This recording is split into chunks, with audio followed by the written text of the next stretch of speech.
Praise the holy name.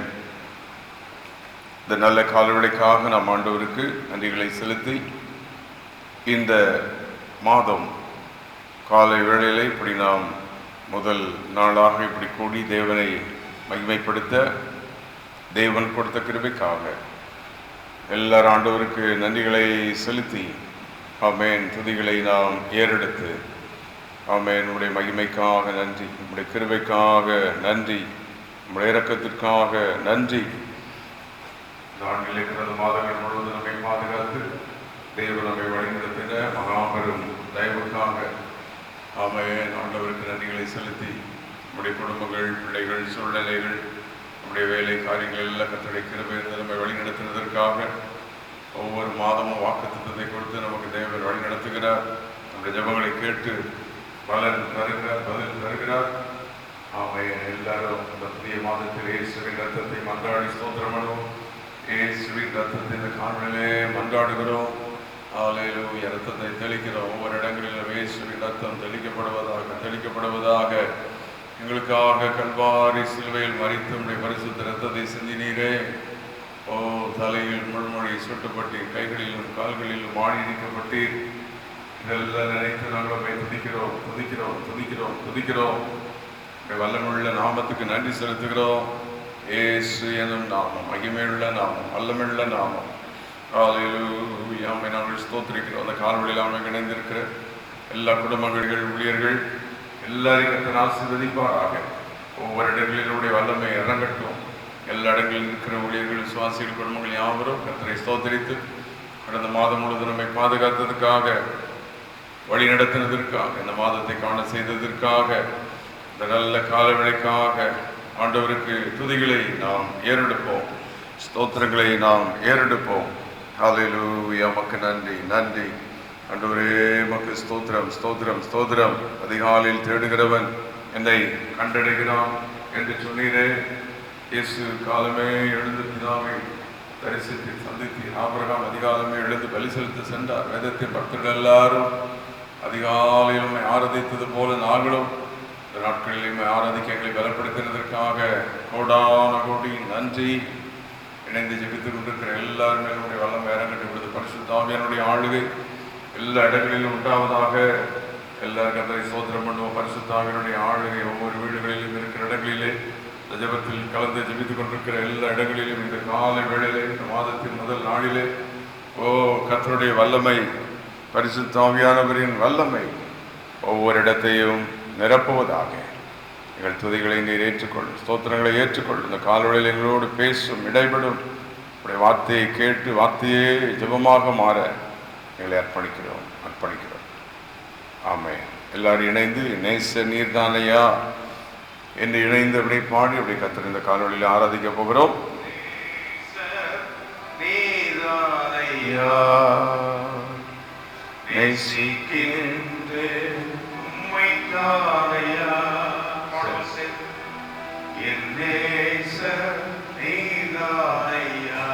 நடத்தின நேசர், பாதுகாப்பு நேசர்.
Thank you.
எல்லாரும் ஆண்டவருக்கு நன்றிகளை செலுத்தி இந்த நல்ல காலவெளியில் நம்முடைய நேசர் நம் நடுவே இருக்கின்றார். இந்த மாதம் நம் தேவன் நம் நடுவே உலாவி நம்மை ஆசீர்வதிக்கிற மாதம். வாசிப்போம் சங்கீதங்களின் புத்தகம் 46:5. தேவன் அது நடுவில் இருக்கிறார், அது அசையாது. அதிகாலையிலே தேவன் அதற்கு சகாயம் பண்ணுவார். God is in the midst of her, she shall not be moved. God shall help her and that right early. இந்த மாதத்தில் தேவன் நம் நடுவே இன்னும் வல்லமையாக அவருடைய பிரசனத்தினால் நம்மோடு இருந்து தேவன் நமக்கு சகாயம் பண்ணி நம்மை பாதுகாத்து வழிநடத்தி நம்முடைய வல்லமையை விளங்க செய்ய போகிறார். ஆமென். இந்த மாதம் தேவனுடைய மகிமையின் பிரசன்னம் நம் நடுவே இருக்கும். ஆகவே தேவன் நம் நடுவில் இருக்க வேண்டும். அதற்கு நாம் முதலாவது இந்த மாதம் என்ன செய்ய வேண்டும்? மத்தேயு 18:20 நாம் கூடி ஜெபித்தால் போதும். வேதம் சொல்லுகிறது, எங்கே 2-3 பேர்கள் என் நாமத்தினால் கூடி அங்கே ஜெபிக்கிறார்களோ அவர்கள் மத்தியில் நான் இருக்கிறேன். அவ்வளவுதான். இந்த மாதம் இந்த அதிகாலை ஜபத்திலும் நம்முடைய குடும்ப ஜபங்களில், வீட்டு ஜபங்களில், சபையின் ஜபங்களில் நாம் கூடி கூடி ஜெபித்துக் கொண்டே இருப்போம். தேவன் நம் நடுவே அவர் உலாவி தேவன் நம்மை வழி நடத்துவார். மத்தேயு 18:20 ஏனெனில் 2 பேராவது 3 பேராவது என் நாமத்தில் எங்கே கூடியிருக்கிறார்களோ அங்கே அவர்கள் நடுவிலே இருக்கிறேன். ஆம், ஆண்டவர் நம் நடுவே இருக்க விரும்புகிறார், இருக்கிற தேவன். அதைத்தான் தாவீது சொல்லுகிறார், தேவன் அதன் நடுவில் இருக்கிறார். ஜெபிக்கிறவர்கள் நடுவில் தேவன் இருக்கிறார். துதிக்கிற மக்கள் நடுவில் அவர் தான் இருக்கிறார். இந்த மாதம் வல்லமுள்ள தேவனாய் நம் நடுவிலிருந்து நம்முடைய வேலைகள், தொழில்கள், பிள்ளைகள், காரியங்கள் எல்லாவற்றிலும் இருந்து தேவன் தம்முடைய வல்லமையை விளங்க செய்ய போகிறார். இரண்டாவது, தேவன் வந்து நடுவில் வாசம் பண்ணுகிற இடம் திருச்சபை. குத்து விளக்கின் மத்தியில் உலாவுகிற தேவன். வெளிப்படுத்தின விசேஷம் 1 அதிகாரம் 13வது வசனத்திலே நாம் அங்கே பார்க்கிறோம். குத்து விளக்கின் மத்தியில் ஆண்டவராகிய இயேசு உலாவி வருகிறார் என்று பரிசுத்த யோவான் அன்றைக்கு பத்மதீவில் ஆவிக்குள்ளாகி தரிசிக்கும் போது அதை பார்க்கிறோம். அங்கே வாசிக்கின்றோம். வெளிப்படுத்தல் 1:13. அந்த 7 குத்துவிளக்குகளின் மத்தியிலே நிலையை தெரிந்து மார்பரகை பொற்கச்சை கட்டியிருந்த மனுஷகுமாரனுக்கு ஒப்பான ஒருவரை நான் கண்டேன். In the midst thereof, in the midst of the 7 candlesticks, one like unto the Son of Man. Oh, hallelujah. இயேசு கிறிஸ்து. அந்த கேண்டில் ஸ்டிக் குத்து விளக்கு என்பது திருச்சபைக்கு அடையாளம். திருச்சபையின் மத்தியில் நாம் குடும்பங்களாய் இப்படி சபையாய் விசுவாசிகளாய் ஊழியர்களாக கூடி தேவனை மகிமைப்படுத்தும் பொழுதெல்லாம் தேவன் மத்தியில் இறங்கி வருகிறார். இந்த மாதம் ஆண்டவர் நம் நடுவே அவர் உலாவி தேவன் அது நடுவில் இருக்கிறார். இந்த மாதம் ஜனங்கள் பார்த்து சொல்வார்கள், தேவன் அவரோடு கூட இருக்கிறார். உங்கள் பிள்ளைகளை கர்த்தர் ஆசீர்வதித்திருக்கிறார். இவ்வளவு போராட்டத்திலும் கர்த்தருக்கு வேலை கொடுத்திருக்கிறார். உங்கள் ஆண்டவர் உங்கள் நடுவில் உங்களோடு கூட இருக்கிறார் என்று many people will be able to identify Jesus in our midst. Yes, ஆண்டவர் நம்மோடு இருக்கிறதை காண்பார்கள். தேவன் நம் நடுவே இந்த மாதம் உலாவி தேவன் நமக்கு அற்புதங்களை செய்ய போகிறார். இப்படி ஆண்டவர் நம் மத்தியில் உலாவும் போது என்ன அவர் செய்வார்? உபாகமத்தின் புஸ்தகம் அங்கே வாசிக்கிறோம். உபாகமம் 23ஆம் அதிகாரத்திலே 14ஆம் வசனம் சொல்லுகிறது, உன் தேவனாகிய கர்த்தர் உன் நடுவில் இருப்பதற்கு காரணம் முதலாவது உன்னை ரட்சிப்பதற்காகத்தான். ஆண்டவர் நமக்கு வருகிற போராட்டங்கள் எல்லாவற்றிலும் நம்மை ரட்சிப்பதற்காக தேவன் நாம் நடுவே இருக்கிறார். To redeem us, to restore us. தேவன் நம்மை பலப்படுத்துவதற்கு, தேவன் நம்மை ரட்சிப்பதற்காக தேவன் நம்மோடு கூட இருக்கிறார். The Lord thy God walks in the midst of thy camp to deliver thee என்றிருக்கிறது. அது மட்டும் அங்கே உலாவுகிறது என்றால் நம்முடைய குடும்பத்தின் நடுவே, நம்முடைய அந்த பாளையத்தின் நடுவே the Lord walks in the midst of the camp. இந்த மாதம் தேவனும் நம்ம குடும்பத்தின் நடுவே உலாவார்.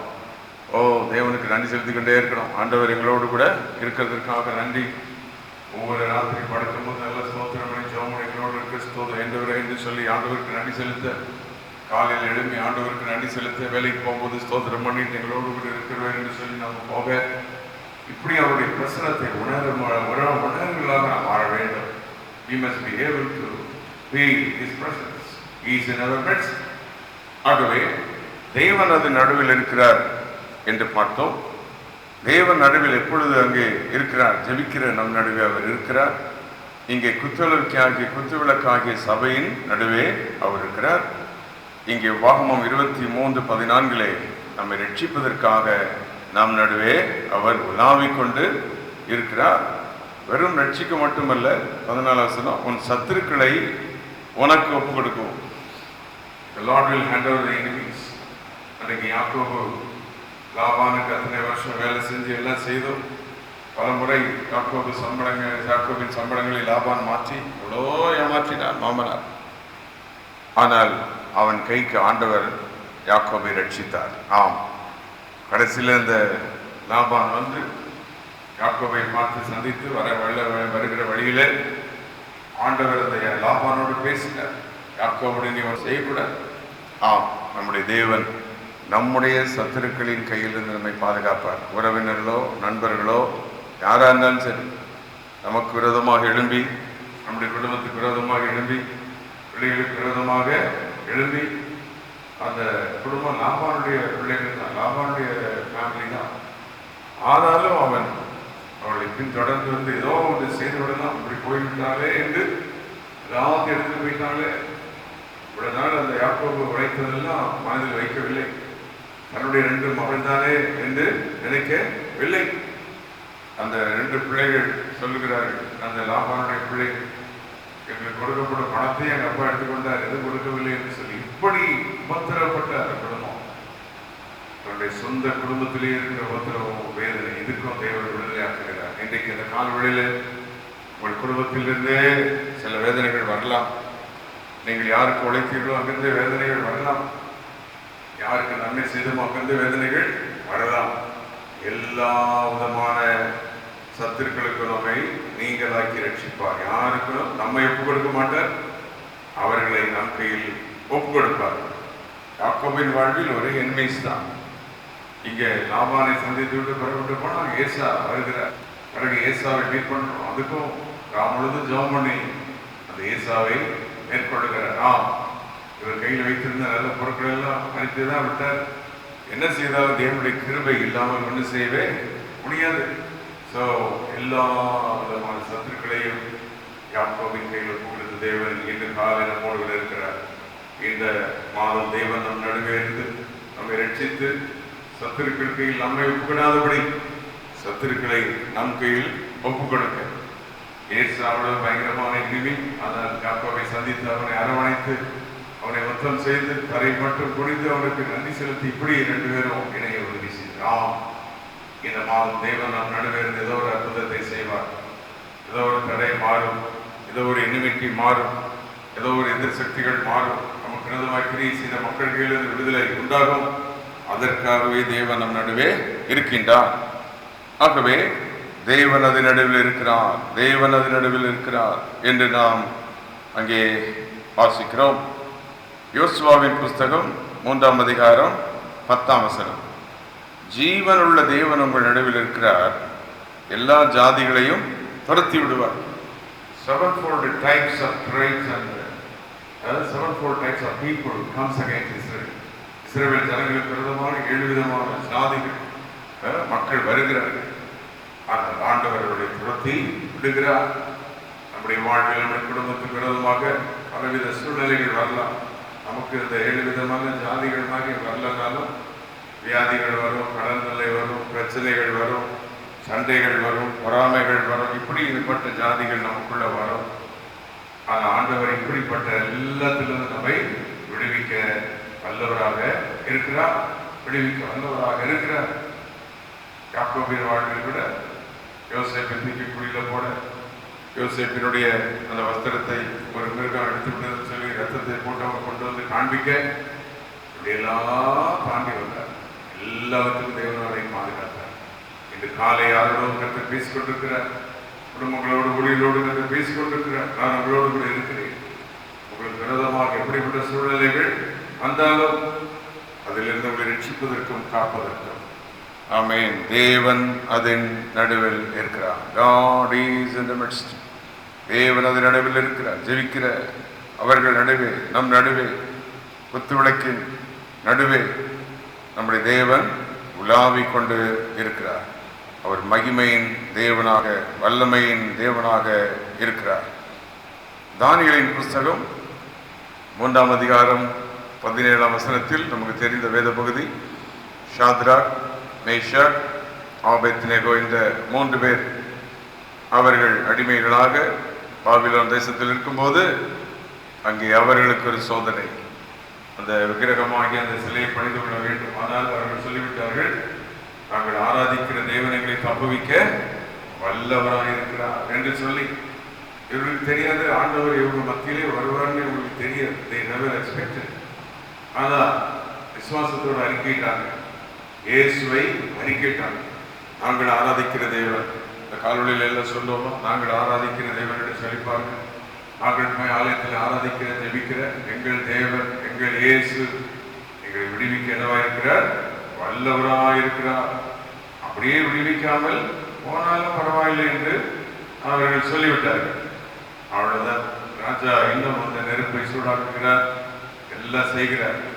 அப்போ அவர்கள் 3 பேரும் சொன்னது, God whom we serve is able to deliver us from the burning fiery furnace and he will deliver us out of thine hand. 18ஆம் வசனத்தில் விடுவிக்காமல் போனாலும் அப்படிங்கிறார். அப்போ தேவன் மேல் இவ்வளவு நம்பிக்கை விசுவாசம் வைத்திருக்கும் போது அவர் வராமல் இருப்பாரா? ஆம். அங்கே தேவனை அவர்கள் அறிக்கையிட்டார்கள். They confessed Jesus, confessed Jesus.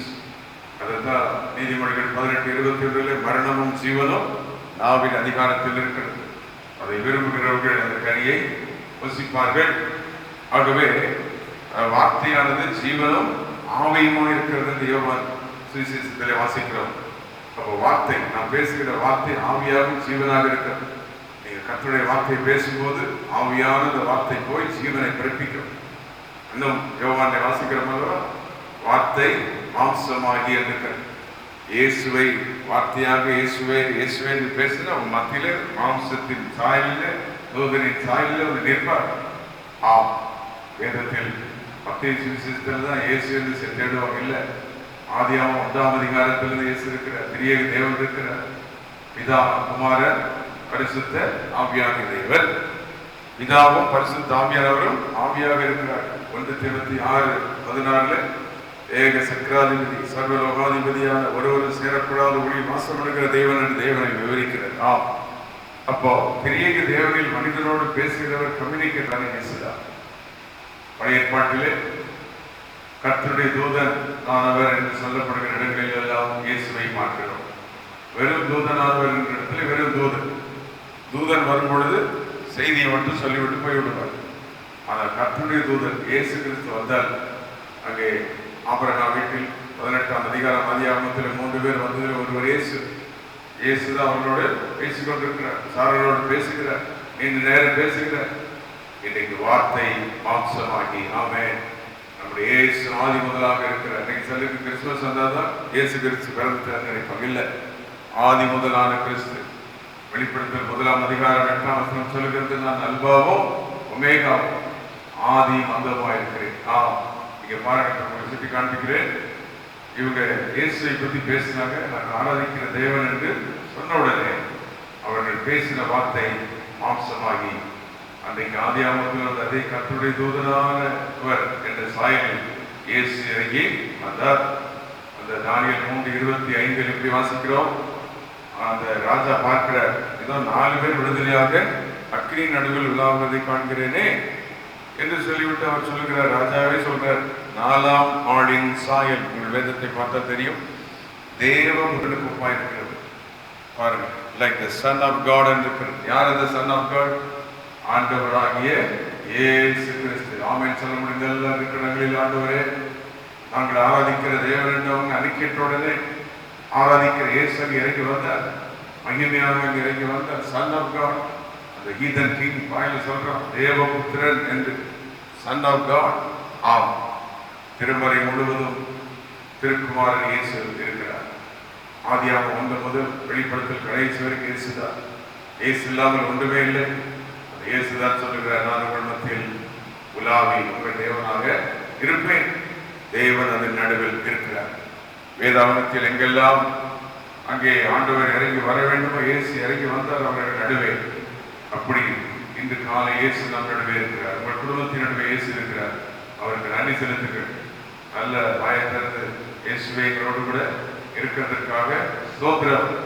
எப்பொழுதுமே பிரச்சனையே இருக்குதுன்னு சொல்லி அதையே வாங்கி வைத்துக் கொள்ளக்கூடாது. அதனால பிரச்சனைகள் கொஞ்ச நேரம் தான் இருக்கும், அது போயிடும். ஆனால் இயேசு எப்பொழுது நம்மோடு இருப்பார். ஆடுகள் கொஞ்ச நேரம் தான் இருக்கும், வியாதி கொஞ்ச நேரம் தான் இருக்கும், பிரச்சனை பண்றவங்களும் கொஞ்ச நேரம் தான் இருப்பாங்க, ரொம்ப நேரம் இருக்க மாட்டாங்க. Everything is a momentary, but God is permanent. Jesus is permanent. வேதம் சொல்லுகிறவர் அல்பாவும் ஒமேகாவும் ஆதியும் அந்தமுமாய் இருக்கின்றார். ஆம், இயேசு அவர்கள் நடுவே இறங்கி வந்தார். இன்று காலை இயேசு நம் நடுவே வந்திருக்கிறார். தேவன் அது நடுவில் இருக்கிறார். சபை நடுவே குத்துளவைக்கு நடுவில் விழாவினவர். 2-3 பேர் கூடும்போது இறங்கி வருகிறவர். யோசுவாவின் புஸ்தகத்தில் இறங்கி வந்ததாக யோசுவா சொன்னவர் இன்றைக்கு நம்மத்தில் இருக்கிறார். நம்மத்தில் இருக்கிறார். ஆதியாகமம் 3:3 தோட்டத்தின் நடுவில் வந்தார்.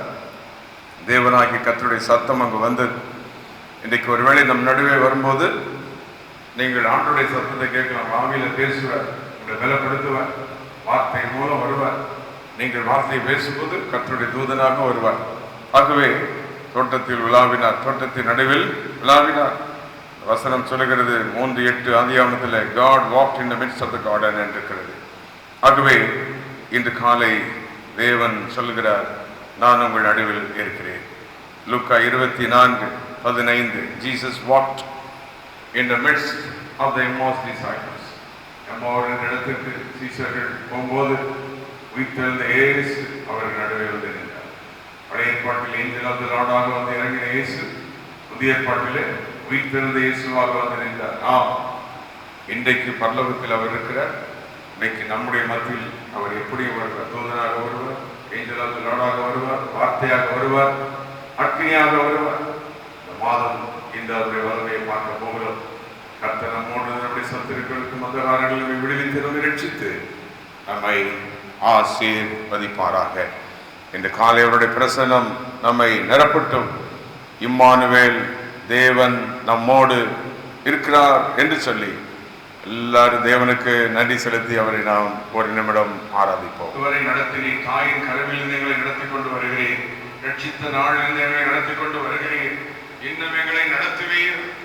இது ஒருவர் தான் எங்களோடு கூட இருக்கிற தேவன். Thank you Lord. மேக ஸ்தம்பமாய் நடத்துகிறீர், இரவில் அக்கினி ஸ்தம்பமாய் நடத்துகிறீர், முன் செல்லும் தூதனை போல வழிகாட்டு மெய்ப்பனாய் நீ நடத்துகிறீர். ஸ்தோத்திரம். ஆறுகள் கடக்கப்படுகிறீர், அக்கினியை கடக்கப்படுகிறீர். உலகிலே இலக்காக மனிதனாக உதறிந்த இயேசுவே ஸ்தோத்திரம். ஆண்டவரே நோக்கி பார்த்து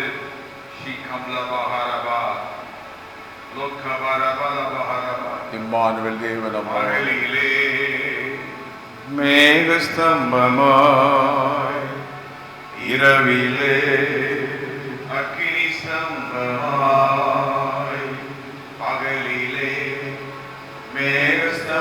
மேகஸ்தம்பமாய், இரவிலே அக்கினி ஸ்தம்பமாய், முன் செல்லும் தூதனாய் வழிகாட்டும் மெய்ப்பனாய், முன் செல்லும் தூதனாய் வழிகாட்டும் மெய்ப்பனாய், இம்மானுவேல் தேவன் நம்மோடு, இம்மானுவேல் தேவன் இம்மானுவேல் நம்மோடு. சர்வவல்லமையுள்ள தேவனை இந்த நல்ல காலடைக்காக ஸ்தோத்திரம்.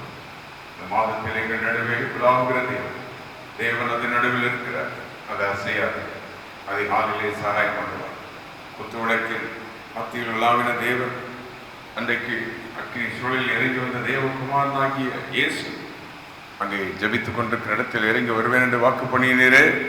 ரட்சிப்பதற்காக இறங்கி வருவேன் என்று சொல்லி வாக்களித்தீர்.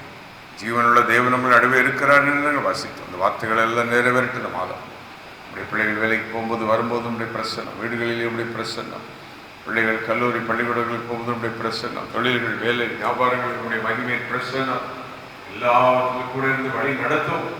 இந்த மாதம் திருமண நாள், பிறந்த நாளோட குடும்பங்கள், பிள்ளைகளை ஆசீர்வதியும். பரீட்சைகள், இன்டர்வியூ, காரியங்கள் எல்லாவற்றினுடைய கிருபை ஆளுகை கூட இருக்கட்டும். நீர் அவர்களோடு நம்முடைய பிள்ளைகளோடு வழி நடத்தும். மகிமையின் பிரசனத்திற்காக நன்றி. தீமைகள், வியாதிகள், கொல்லாப்புகள் எல்லாவற்றுக்களையும் பாதுகாத்துக்கொள்ளும். காலையிலே ஒவ்வொரு வீடுகளுக்கு மேலே ரத்தத்தை தெளிக்கிறேன். அன்றைக்கு யாத்திராம 24:7-8 வசனங்களிலே மோசே வார்த்தையை சொல்லி ரத்தத்தை தெளித்தான் என்று இதே வார்த்தையின்படி அப்படி ஊழியனாகினால் விபத்தில் இணைந்து கொண்டிருக்கிற எல்லா பிள்ளைகள், குடும்பங்கள் எல்லார் மேலும் ரத்தத்தை தெளிக்கிறேன். வியாதிகள் நீங்கட்டும், வேதனைகள் நீங்கட்டும், பாடுகள் நீங்கட்டும், விடுதலை உண்டாகட்டும், வெற்றி உண்டாகட்டும், ஜெயம் உண்டாகட்டும்.